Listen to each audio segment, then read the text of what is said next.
எனக்கு கேப்டன் ரொம்ப பிடிக்கும். அவரு இறந்த அன்னைக்கு நான் ஒரு சீரியல் ஷூட்ல இருந்தேன். ஓகே. அவர் அங்கே மண்டபத்துக்கு கொண்டு வந்துட்டாங்கன்னு தெரிஞ்சு சாந்தி காலனியிலேருந்து நடந்தே வந்தோம். ஓகே. அண்ணா நகர் வழியாக நடந்தே வந்து கோயம்பேடு அங்கே வந்தோம். சாரி.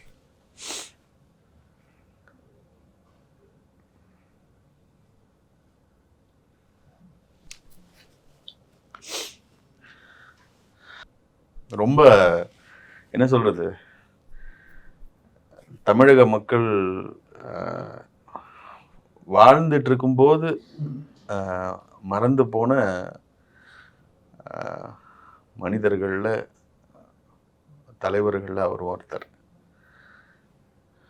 பச்சை குழந்தை மாதிரி தான் அவர்.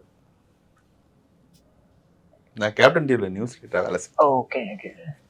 அப்போதான் ஒரு ஆயுத பூஜைக்கு சார் வந்திருந்தாங்க. ஓகே.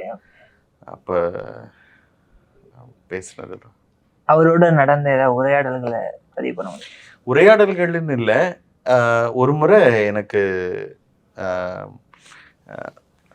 அவங்க பையனுடைய முதல் படம் சகாப்தம், அந்த படத்துல நடிக்கிறதுக்கு எனக்கு ஒரு வாய்ப்பு கொடுத்தாங்க. சார் தான் டைரக்ட் பண்ணாங்க. ஓகே.